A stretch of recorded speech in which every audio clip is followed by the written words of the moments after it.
Rusia acaba de transferir 1.000 misiles de precisión y ya están siendo usados.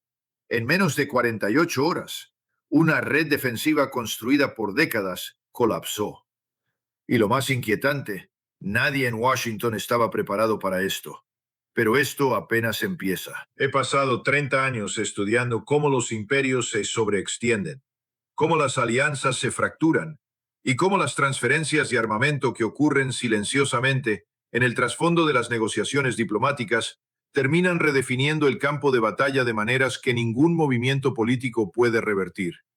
En todos esos años, nunca había visto un solo evento logístico con el peso estratégico inmediato de lo que se confirmó en las últimas 72 horas. Rusia ha transferido 1.000 misiles de crucero calibre a Irán. No es un envío simbólico, no es un gesto político limitado.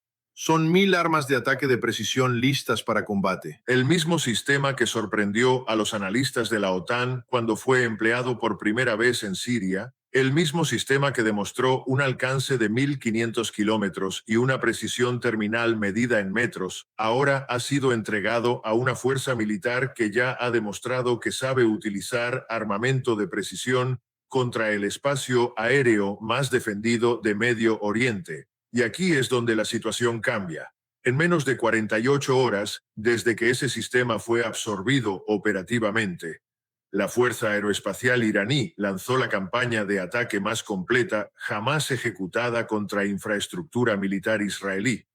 Todas las principales bases de las FDI, en los sectores norte, centro y sur, fueron alcanzadas, no dañadas, no interrumpidas, niveladas.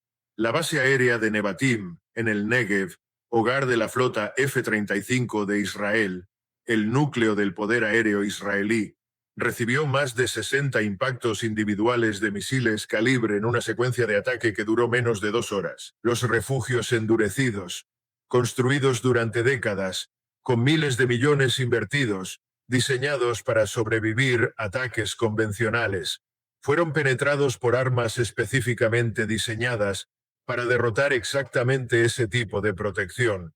Las pistas fueron caracterizadas con una lógica precisa, en intervalos calculados, para impedir cualquier reparación dentro de un marco operativo útil.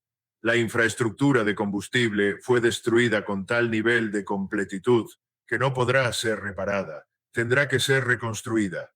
Al mismo tiempo, la base aérea de Ramat David, en el norte, principal plataforma para operaciones contra Líbano y Siria, fue atacada simultáneamente.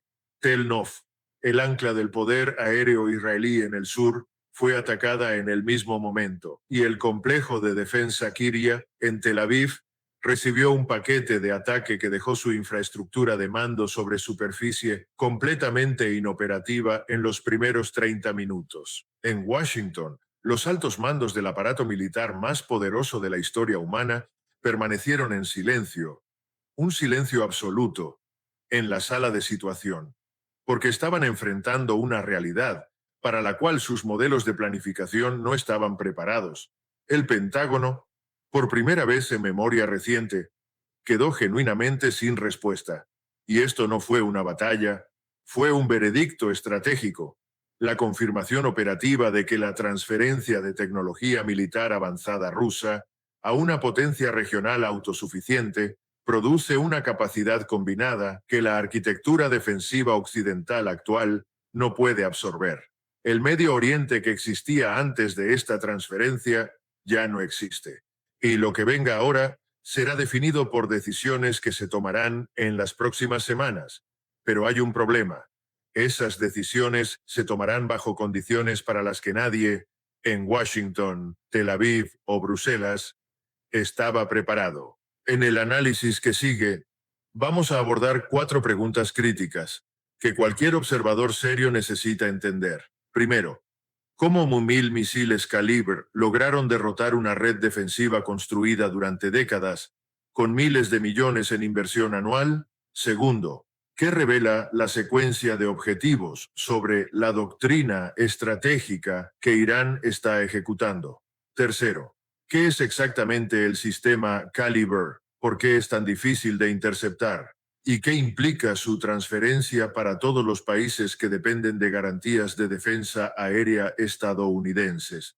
Cuarto, ¿por qué Washington quedó en silencio y qué revela la parálisis del Pentágono sobre los límites reales del poder militar estadounidense en un mundo donde las armas de precisión ya no están bajo control occidental? Y finalmente, cuando todas las bases israelíes están siendo destruidas y la Fuerza Aérea pierde su base operativa, ¿hacia dónde se dirige este conflicto y quién tiene realmente la iniciativa? Si este nivel de análisis te resulta valioso, el tipo de análisis que va más allá de los titulares y entra en la realidad estratégica que define los eventos, suscríbete, mantente aquí, dale like, comparte esto con cualquiera que esté intentando entender lo que realmente está ocurriendo en Medio Oriente y deja tu evaluación en los comentarios. Los leo. Ahora, entremos en el análisis completo. Desde un punto de vista profesional, la arquitectura de objetivos de esta campaña de ataque es una de las más sofisticadas que he analizado. Esto no fue un simple lanzamiento masivo diseñado para saturar defensas por volumen. Fue una campaña operacional secuenciada con precisión, donde cada arma fue asignada al objetivo correcto, en el momento exacto. Y eso cambia completamente la lectura. La ejecución se extendió a lo largo de toda la profundidad de la infraestructura militar israelí, de forma simultánea, impidiendo que cualquier capa defensiva pudiera concentrar su respuesta.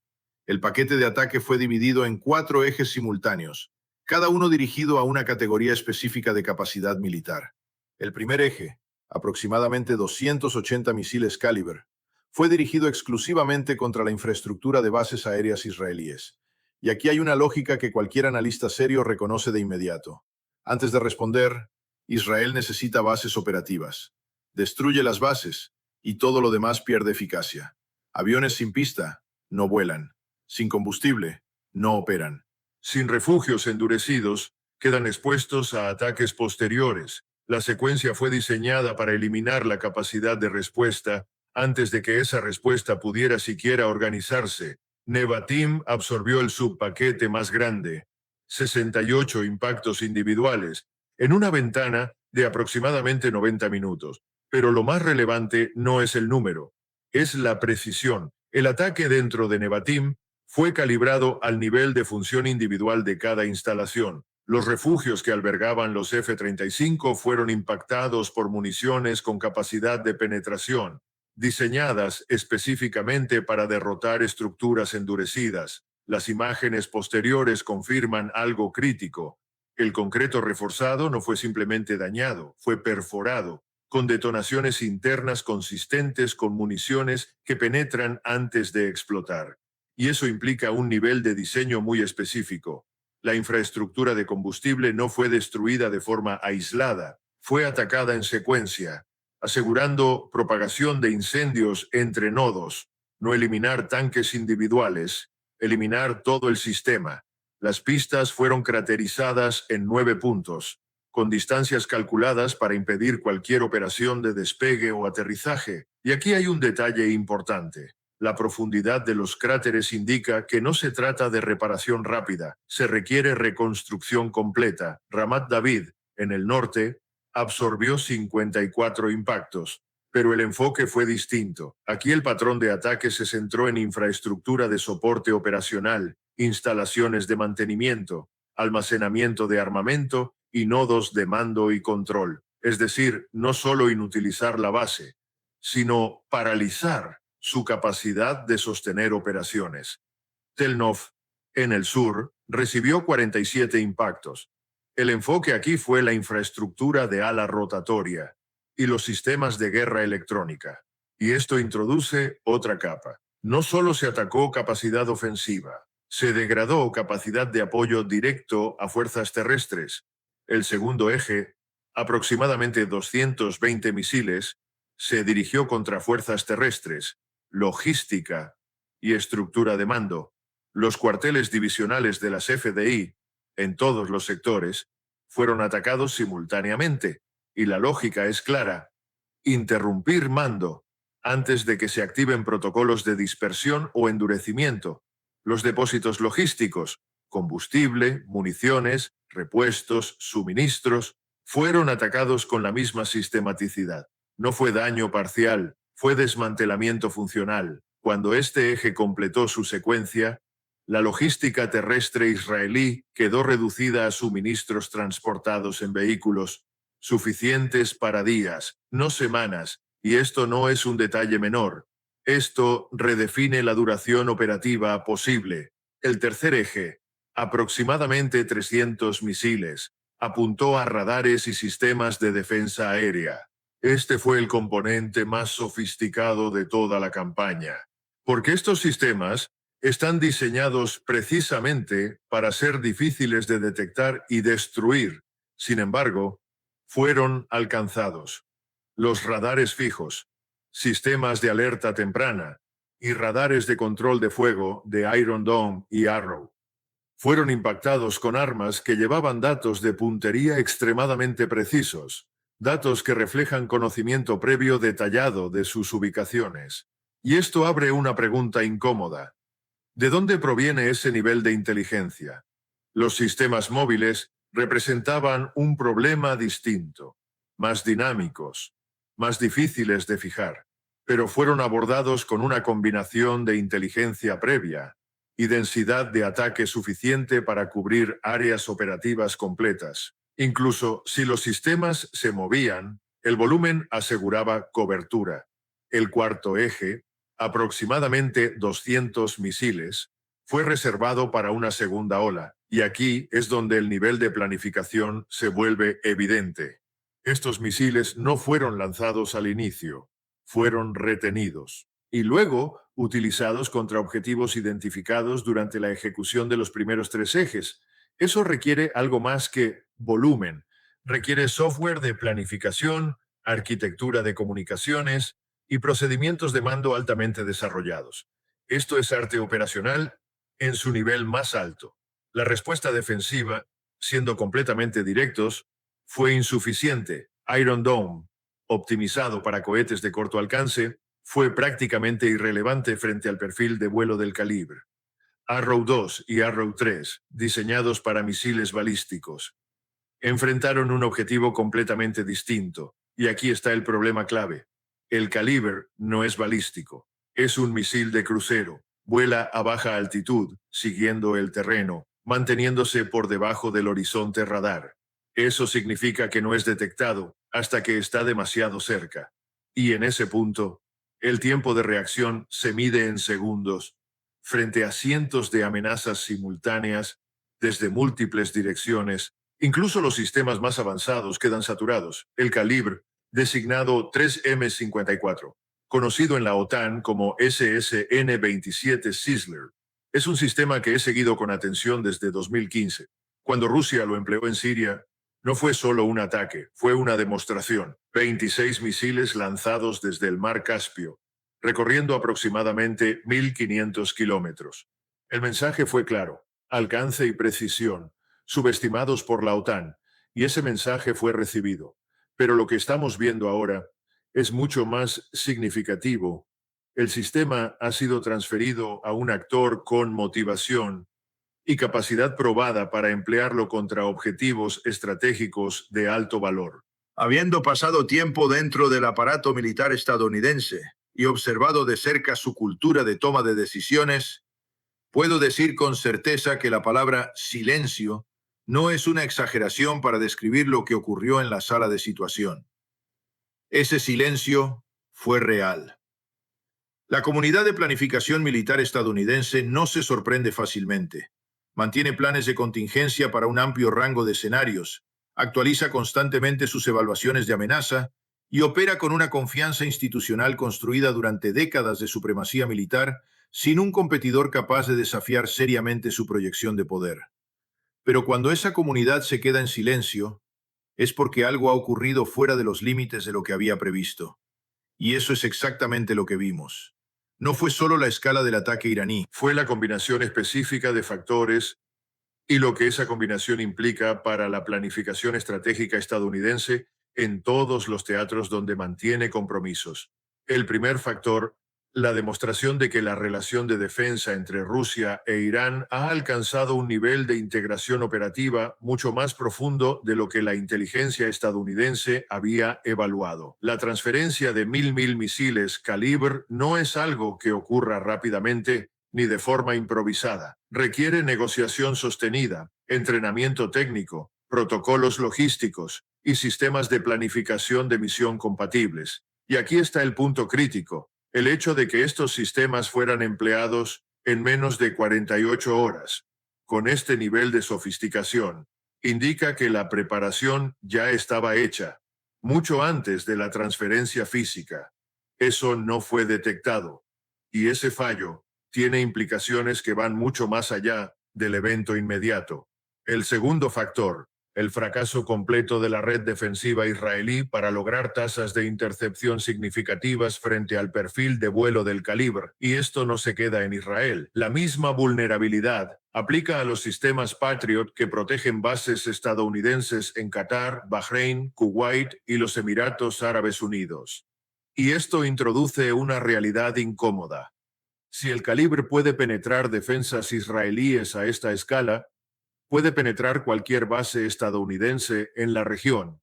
Washington absorbió esa implicación en tiempo real y no tenía una respuesta inmediata. Sé cómo piensa Washington en estos momentos. La reacción instintiva es buscar opciones de escalada, restaurar disuasión. Pero aquí aparece el problema. Todas las opciones disponibles tienen costos que el entorno político actual no puede absorber. Acción militar directa contra Irán. Riesgo inmediato de un escenario de cierre del estrecho de Hormuz. Un escenario que la economía global no puede sostener. Aumentar transferencias de armas a Israel no compensa infraestructura ya destruida. Desplegar más grupos de portaaviones significa exponer más activos a amenazas antibuque que ya han forzado reposicionamientos. No hay una opción limpia. Y eso es lo que produjo el silencio. El panorama diplomático amplifica aún más la dificultad. Durante décadas, la posición estadounidense en Medio Oriente se ha basado en presencia militar, alianzas y poder económico. Un sistema que convencía a los actores regionales de que alinearse con Washington era la única opción racional.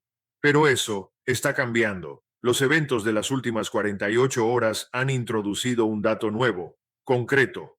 Arabia Saudita y los Emiratos Árabes Unidos, que ya estaban explorando acercamientos con Irán bajo mediación china. Están observando esta situación con máxima atención, y eso influirá directamente en sus decisiones estratégicas. Jordania, que históricamente ha mantenido equilibrio, está realizando una reevaluación urgente. La arquitectura regional, construida durante décadas, está bajo presión simultánea, y este ataque ha acelerado todas esas dinámicas. Pero hay algo más profundo. Lo que más me llama la atención del desempeño iraní es la calidad de voluntad institucional, porque mantener este nivel de precisión, coherencia estratégica y ejecución sostenida no depende solo de capacidad técnica, depende de convicción. Los ejércitos que luchan por salario o por orden política pueden ser efectivos en el corto plazo, pero mantener este nivel durante tiempo prolongado requiere algo más, convicción real. Los oficiales de la Fuerza Aeroespacial del IRGC no ejecutaron esta operación solo como una obligación profesional, lo hicieron como expresión de una convicción nacional, una convicción formada durante décadas de presión externa. Y aquí hay una paradoja estratégica. Cuando sancionas a una sociedad, esperas debilitarla, pero en este caso, produjo ingenieros que resolvieron los problemas y soldados que operan con calma bajo presión. Eso es un error de cálculo estratégico, de primer orden. Ahora comparemos. Las imágenes posteriores en bases israelíes muestran algo distinto. Abandono de infraestructura sobre superficie, dispersión hacia instalaciones subterráneas, suspensión de operaciones aéreas ofensivas. Esto no es solo daño físico, es impacto psicológico. Israel ha operado durante décadas contra adversarios que no podían responder a esta escala, y eso moldea cultura institucional, confianza.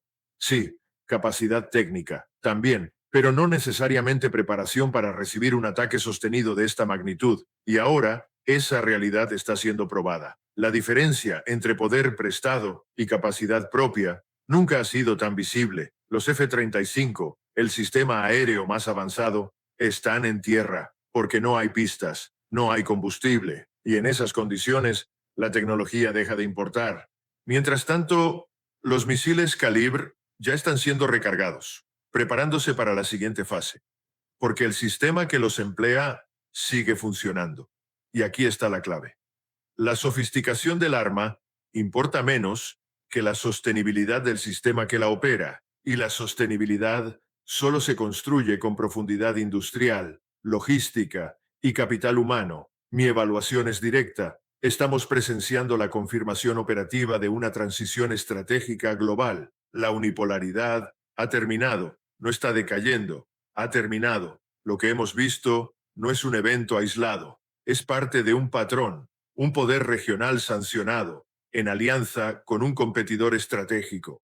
Ha logrado neutralizar la infraestructura militar de un aliado clave de Estados Unidos, mientras Washington observa en silencio. Eso no es un ajuste, es un cambio de era. En Moscú, la satisfacción estratégica es evidente, aunque públicamente contenida. El resultado valida completamente la decisión de transferir el sistema y además obliga a Estados Unidos a redirigir recursos, atención y presión política, lejos de otros escenarios. En Beijing, la lectura es distinta. China observa el precedente. Sistemas comparables, CJ-10, IJ-18, DF-21D, existen. Y ahora hay una demostración concreta de que transferir capacidad de precisión a socios regionales puede alterar equilibrios estratégicos completos. Eso será estudiado. En el mundo en desarrollo, el impacto es aún más profundo, porque durante décadas la seguridad dependía de alinearse con Washington. Ahora, ese modelo está siendo cuestionado.